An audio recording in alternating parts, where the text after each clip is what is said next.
Right, grade 11s, we are back, and now we are dealing with the prac. So let's talk about how you can get properly prepared for the June prac exam. Now, most learners who fail CAT don't fail because they don't know the work. They fail because they panic, they waste time, and they don't read properly. And so in this video, I'm going to show you exactly how to approach the practical exam so you can get the maximum marks. Now, the important reality is this. Just like I mentioned in the theory video, you are not just being examined on your grade 11 skills from term 1 and term 2, but you are going to be examined on what you learned in grade 10 as well. So again, I'm going to say, go fix your foundation, sort out the basics before you just focus on the grade 11 work for term 1 and 2. Because I mean, you're not going to be asked to make text bold. You're going to be asked to apply a style, to modify and apply a style. You're going to be asked to fix formatting issues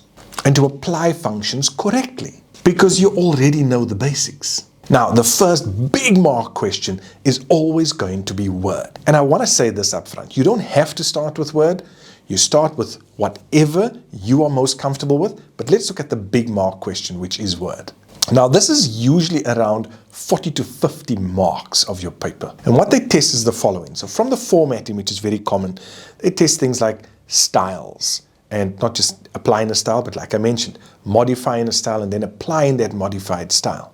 And then also the certain measurements within the column, your tabs, your list, especially multi-level lists, and then tables, modifying them, inserting formulas, adjusting them. So how they're going to ask it, and I mentioned this to you before, modify the particular style. Format the text as shown. Do not use spaces or enter. That last instruction is important. Some common traps where you end up losing marks is where we ask you to align the text and you use the space bar. Or we ask you to use a style and you manually format something. And when we tell you don't change the width, you just ignore the instructions completely. So some advanced features that come up are things like fields.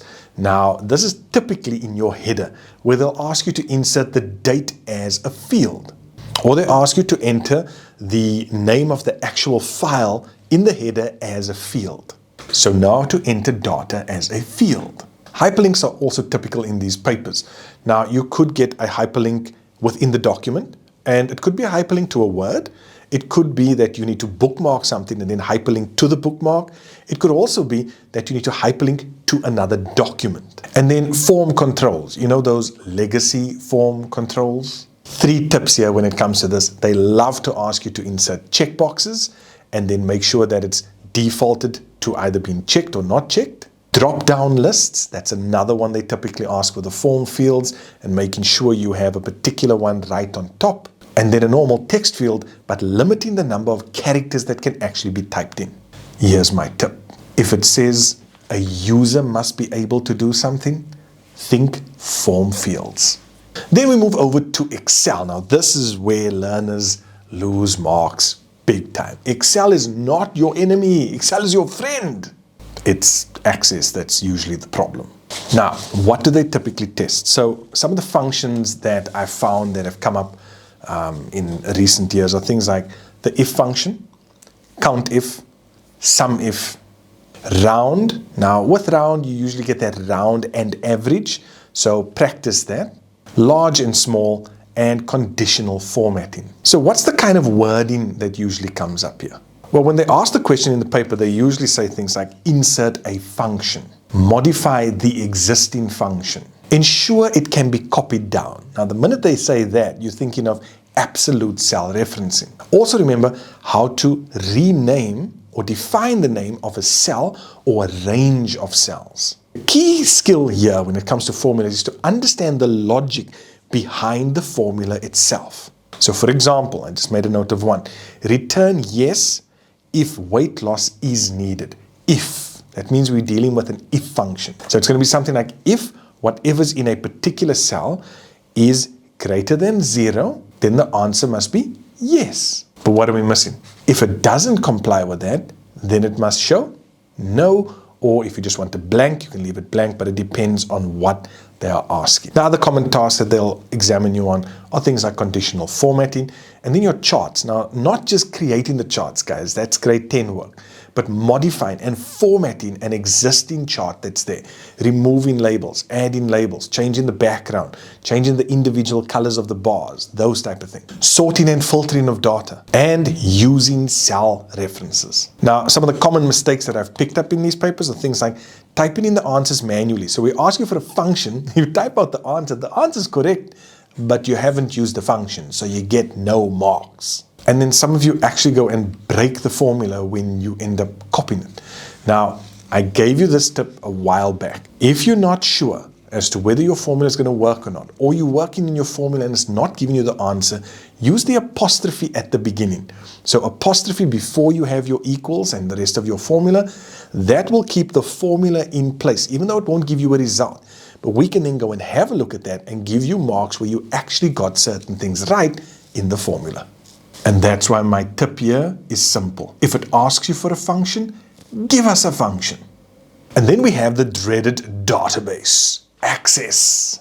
Now, many of you often underestimate this, or you just look at this question and you're like, no, not for me. Quite simple, because there's only certain things that they can test, and there's 4 areas. What are they? The table itself, a form, a query, and a report. And we know that to create all 3 of those, we use our wizards. So in our tables, remember we have a data sheet view where we are entering our data. Here they can ask us things on the grid lines, changing the color of every alternate row, applying totals at the bottom, the number of records, things like that. Most of the marks actually come from the design view section. This is where you're going to be asked to change things like the field size, the data type, moving fields, deleting a field, and of course the properties as well. And in the properties, they'll usually ask you your input mask and your validation rule as 2 common ones that always come up. It's more about going into the design view and sorting the data, sorting it alphabetically according to a particular field, extracting specific records, in other words, applying criteria. That's something that comes up quite often. With your input masks, a general one that comes up is for your cell numbers to start with a 0. Common mistakes here that I've picked up are things like not reading the criteria properly, using the wrong field, and even forgetting the conditions. And this is why my tip is always check your query results. So you can see from what I've picked up so far, Access will really just be focusing on the tables and the queries. Now for our last section, which is HTML, it's a bit different this year, because if you started with the grade 10 3rd edition textbook, you would have had HTML in there by now. With the grade 11 textbook, there's more HTML that have actually pulled from grade 12 and brought it into grade 11 already. So if you have done HTML at this point, let's look at what they can possibly ask of you. And I know some schools skip it, so I'm just including it just in case. What they basically test here are things like your basic tags, your structure. You know, that HTML and then head, title, head, body, and closing the body, that basic structure. Yes. Paragraph tags, your line breaks, your horizontal line, and don't forget adding attributes to these things. So having a horizontal line that is 50% across the page and a particular color, changing the background color of your website, adding a hyperlink from the bottom to the top or to another web page, inserting pictures and adjusting the size of those pictures. Just please remember, they will never ask you to create a website from scratch. It'll always be to modify an existing one. My tip here, do one thing at a time. Once you're done with that, go File, Save, refresh your site to make sure that that change has taken effect. And then last but by no means least, the time management strategy. This is where exams are won.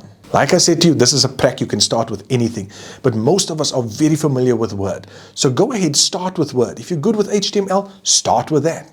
And then we go to Excel, and Access we sort of leave for last. Why? So if we need more time, we actually have it. So here's some golden rules as we finish. Save regularly. Read the full question first. And don't get stuck. Move on. You can always come back. And here are my final rapid tips. Number 1, follow the instructions exactly. Don't overformat. Use built-in features. Always check your work. Prac is not about being perfect, learners. It's about being accurate, efficient, and smart with your time. Good luck. Well, here I am again. Some tips before you write. Now, in the question that deals with file and folder management, always be able to search for files. And they might ask you to search for a name or to search for all the files with a particular extension. Depends on what they feel like doing. Don't forget your 3 basics when you start with Word: changing the margins, the page orientation, and the page size. Also the breaks, your page break and your section break. Now in grade 10 you did page numbers, so we introduced that page X of Y. So that's quite common. But now, because we brought in sections and your section breaks and your page breaks, you're now going to maybe be asked to look at bringing in page numbers, but odd numbers and even numbers, and maybe page numbers in different sections as well. Now I know I mentioned count if and sum if, but don't forget you might even get the nested if. That's a if statement inside an if statement. There's always questions about modifying a chart. Now when it comes to access, I think I covered everything for your tables.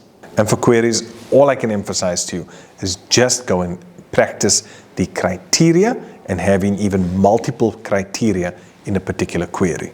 And lastly, HTML, I think we've covered all the basics. The only one I just want to emphasize on is the hyperlink, because you can hyperlink to a website, you can hyperlink to a document as well, or a spreadsheet, or a PowerPoint presentation. And then also just go and practice how to put your paragraphs in place and how to apply bold, italic, and underline to either words, paragraphs, or phrases. Right, that's it. I'm out.